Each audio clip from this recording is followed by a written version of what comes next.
So basically, the point is that when do we when do we try to intervene in a case of hyperglycemia in pregnancy? And let me start with this one clinical case which we had about 7-8 years back, when a 31-year-old gravida 4 para 0 abortion to ectopic 1 presented at 27 weeks of gestation with intractable vomiting and upper abdominal pain.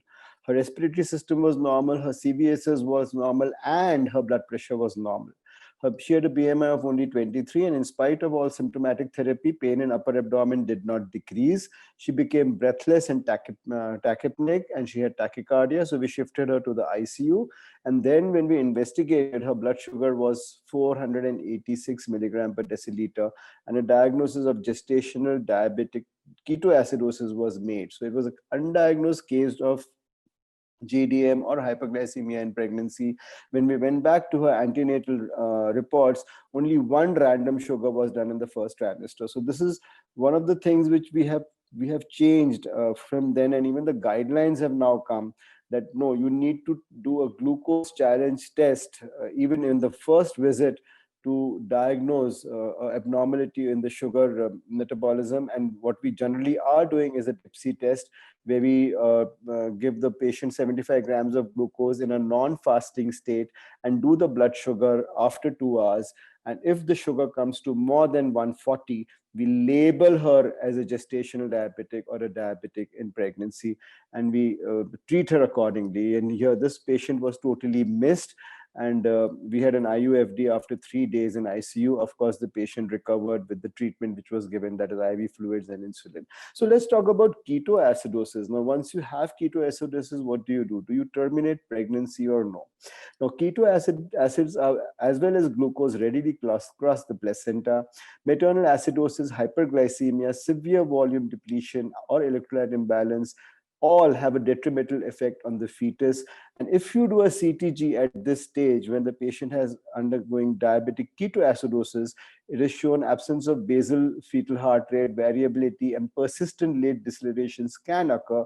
And they're all non-reassuring, and biophysical profile is not good because it all suggests fetal distress. There's a high mortality rate associated with diabetic ketoacidosis because of the hostile intrauterine environment. So the natural inclination is to proceed with emergent delivery for non-ensuring fetal status that is frequently present during the acute episode. But it is imperative to correct the maternal metabolic abnormalities first, because both maternal and fetal conditions will likewise improve. So the decision for delivery can be challenging and must be based on gestational age as well as maternal fetal responses to therapy. Subjecting a patient in ketoacidosis to emergency cesarean section could cause further maternal deterioration while offering minimal benefit to the fetus. Interestingly, once hyperglycemia and acidosis is reversed and maternal stabilization is achieved, fetal compromise may no longer be evident. And if preterm labor occurs, magnesium sulfate is the tocolytic of choice, and beta-2 agonists are to be relatively avoided. So basically, the fetus may recover from this diabetic ketoacidosis spell and may do well. So you may even continue pregnancy, but the long-term effect of diabetic ketoacidosis episodes on during pregnancy on a surviving fetus is lacking. Some studies have shown a direct relationship between plasma ketone levels in the pregnant diabetic woman and a lower IQ in the child. So basically, when you have a case of poorly controlled diabetes in pregnancy, individualized decision for aiming for late preterm or early term delivery before 38 plus 6 weeks of gestation is recommended by most of the guidelines, and early term or term delivery 38 to 39 weeks plus 6 days of gestation is suggested if the vascular complications are present in women with pregestational diabetes. So basically, when a woman, especially for those who are known diabetics, they may land up with problems with vascular complications, or they may have a very poorly controlled diabetes, and we have to think of early delivery for them. Even if the recommendations say 36.6 days, they are saying an early term delivery. So, but on the other hand, patients who are just GDM, whose sugar is controlled only on diet and exercise, or maybe with metformin or even with insulin, if the sugars are well controlled, whether pregestational or gestational, a late preterm or early term birth, and that is before 39 completed weeks of gestation, is not indicated. So what they are saying is, if your sugar is very well controlled, wait till 39 weeks of gestation and then think of delivering a baby. But if your woman's sugars are not controlled, then you may think of delivering earlier. And according to them, and according to the update in 2018, it is around 39 weeks or 38.6 weeks of gestation. Now, when you look at update 218, and the reason I thought I should bring this up is maybe our Indian scenarios are a little bit different. When they say that you know, an estimated baby weight of less than 4 kg, 4.5 kgs, you can do a trial of labor and induce those patients and wait till 41 weeks. This is, I think, where most of us will not agree, and we will probably reduce this to 4 kgs. And here, I don't think anybody will wait till, even if it's a well-controlled diabetes, to wait till 41 weeks, maybe is something which we will not do in our settings, because we know that the Indian pregnant women, we face a lot of complications once they go post-dated. And another thing is that bi-weekly antenatal fetal monitoring by NST is something which I feel NST at 32 weeks may not give us an accurate result or an accurate tracing. So I don't know how useful that is. And of course, schedule and delivery after 39 weeks, would we actually wait till 39 weeks? Let's debate a little further. So what are the Government of India guidelines on delivery? Timing of delivery of a well-controlled, decide for delivery after 39 weeks. That is what also the Government of India says.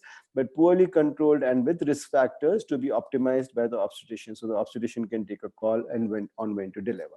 So women with uncomplicated GDM take their pregnancies to term and deliver at 38 weeks of gestation. That are 38 to 39 weeks of gestation. And GDM is per se is not a factor in determining the mode of delivery, because if she has GDM, need not always do a cesarean.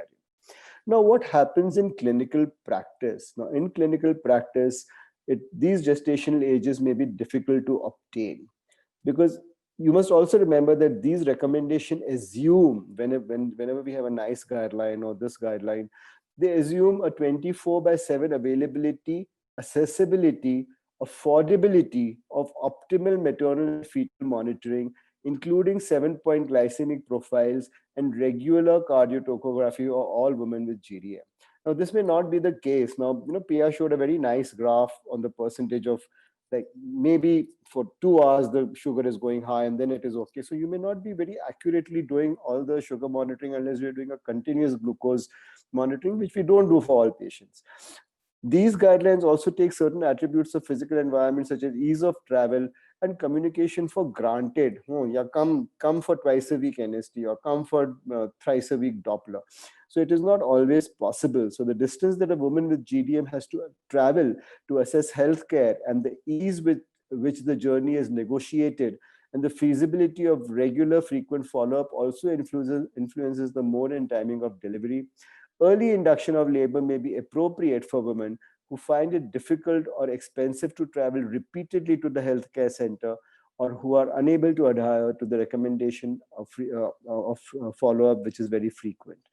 Now, in environmental factors, also consider the fact that antenatal steroids, if a woman has got poorly controlled diabetes and you are giving her antenatal steroids, please monitor these women carefully. One, for the sugar, because the sugar will really rise and that can have a detrimental effect on the baby, and the effect it has on the baby. Some women will have decreased fetal movements, but some women will actually have a big problem, and babies may not do very well in utero if they are compromised already. So all these factors will play a part. Availability of medical expertise, that is to manage hyperglycemia due to the steroids, for assisted vaginal delivery, or facilities for cesarean section, including anesthesiologist.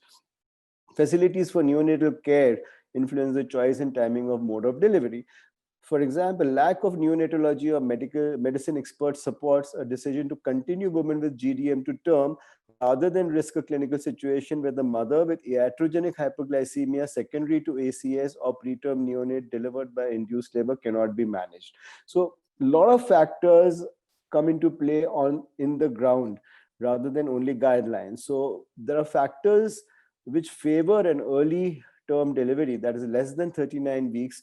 In the obstetric history, if you have a history of previous pregnancy loss, history of IUD at term, history of macrosomia, previous cesarean sections, or you have current obstetric factors like loss of fetal movements, macrosomia, IUGR, compromised placental maturity, or medical factors like uncontrolled diabetes or diabetics who have got retinal complications, renal complications, or cardiovascular health problems, or psychological factors, patient requires or requests for an early cesarean section, or social factors like availability of neonatal care, ability to provide the steroid coverage, inability to come for frequent follow-ups, and patient having to travel long distances to come for follow-up.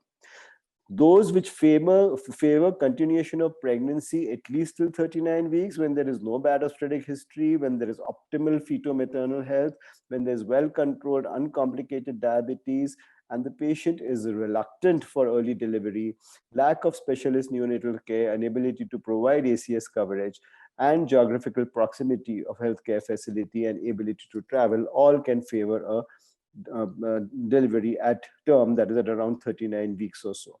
So basically, it's a shared decision making. The patient or family, including the husband and mother-in-law, should be counseled about the potential benefits and harms of early prior to 39 weeks gestational delivery or a delayed delivery.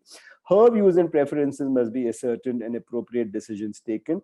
Input from other medical professionals who are integral part of our GDM team, like the pediatrician and the neonatologist, should be taken.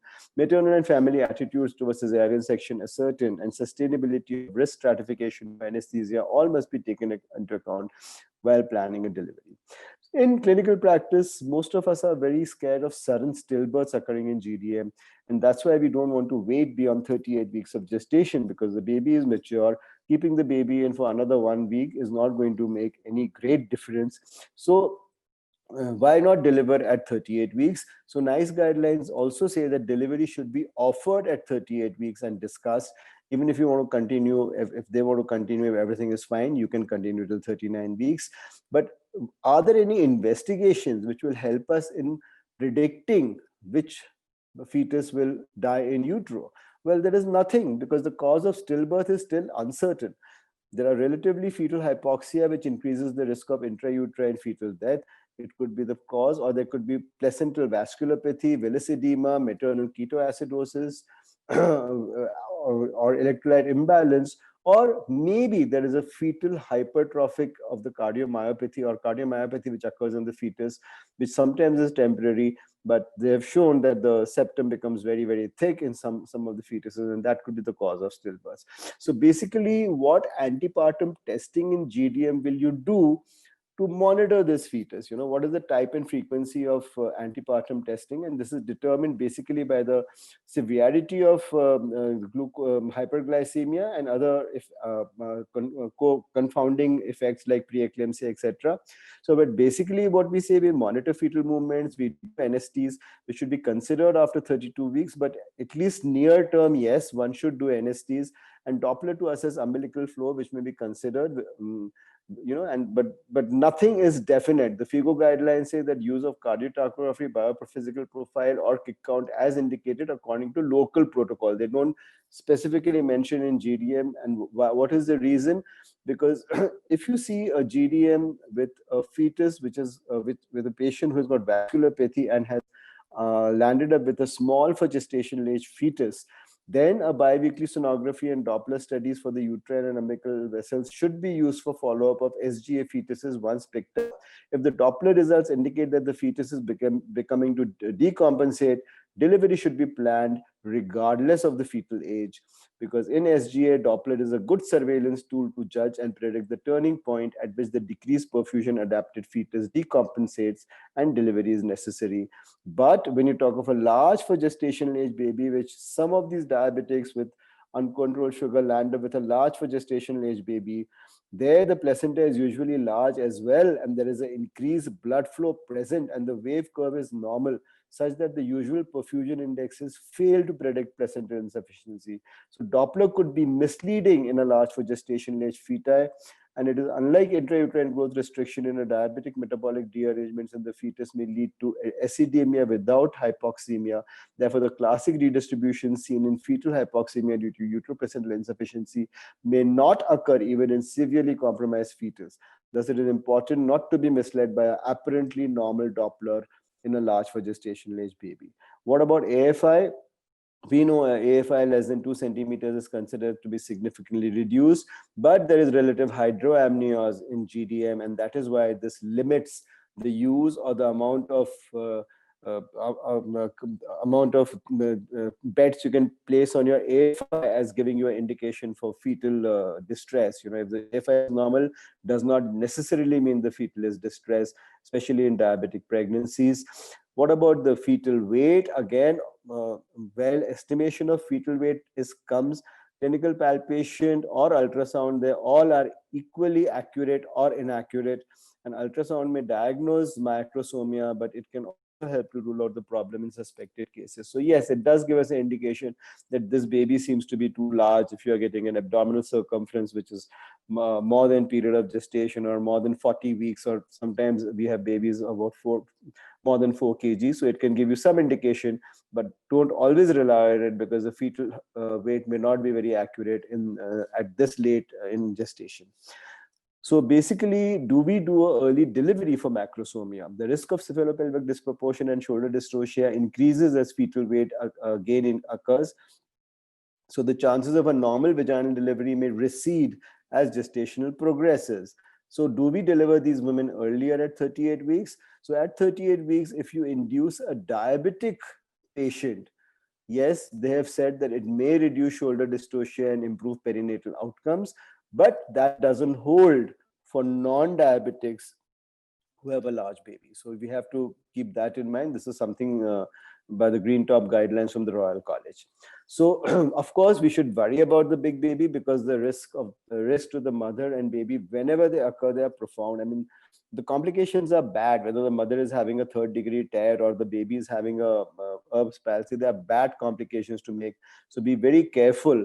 So is macrosomia indication for LSCS? Well, I think in our country, we take 4 as the cutoff, not 4.5 as the cutoff for macrosomia. So anything above 4 kgs, be very careful when you give a vaginal delivery.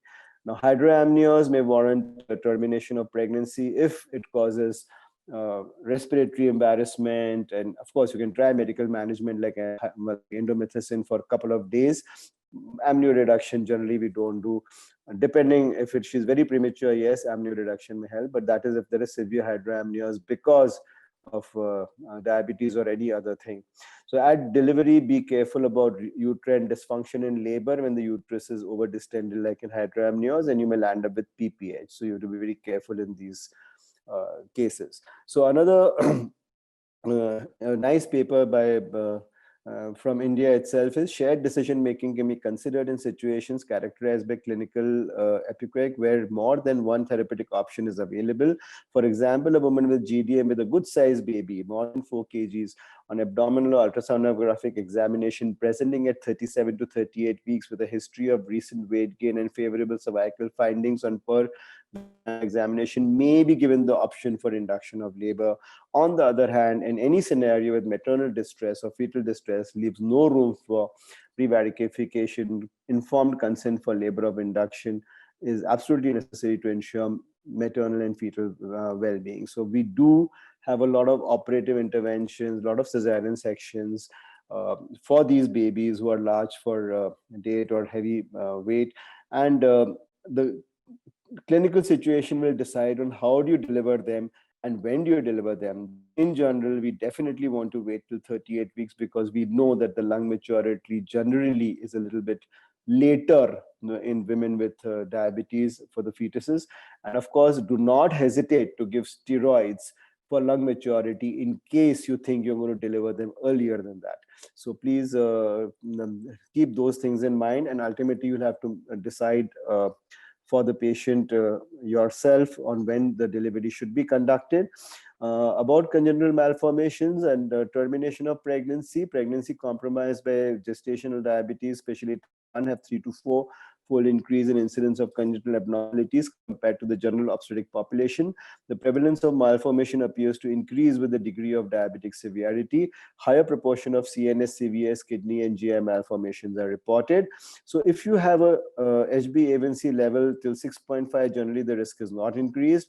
But if you have a level higher than 10, then there's a 25% chance that the baby will have some chromosomal defect or structural defect, and we should be very watchful for these pregnancies. And of course, we do not straight away advise them to terminate pregnancy. We just make them aware of the risk and leave it to them. But we have enough weapons like ultrasound and the biochemical screening methods, because a complete anatomical survey can be achieved by 64% of abdominal scans and 82% of transvaginal scans at 11 to 13 weeks of gestation. And a complete cardiac evaluation is 45% at 11 weeks and 90% at 11 to 14 weeks and 100% at 15 to 18 weeks of gestation. So basically, one can pick up the defects and then terminate a pregnancy if it is required. In general, we do not want to terminate a pregnancy just because the patient has a higher HbA1c. Of course, we need to control the sugars very well.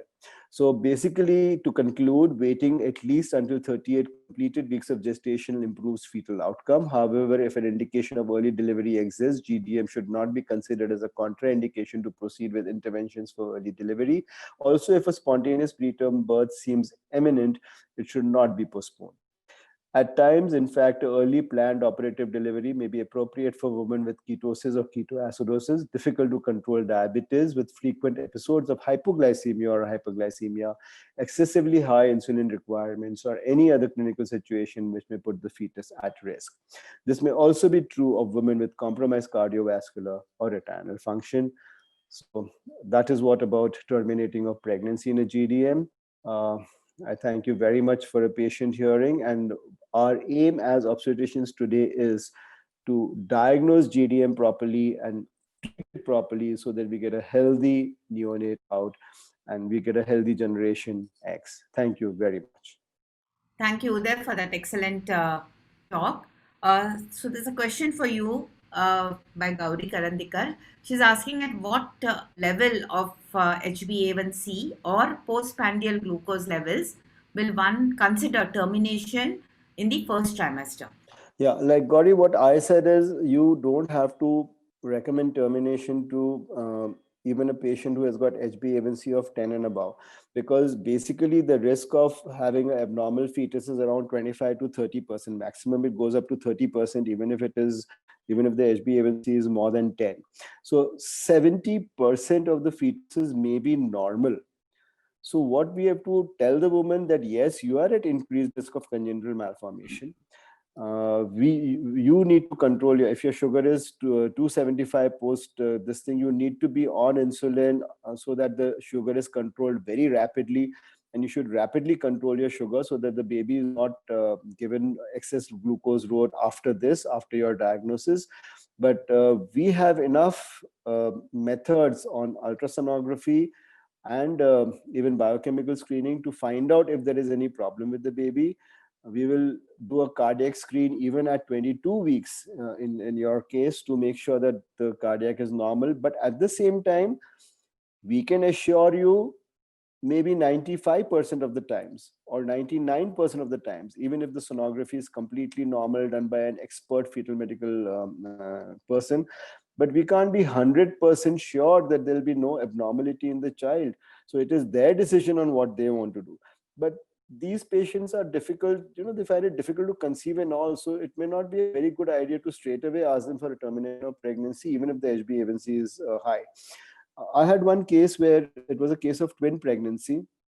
We had controlled the sugars very well in that case. And after she conceived, we found out one baby had a lethal cardiac abnormality.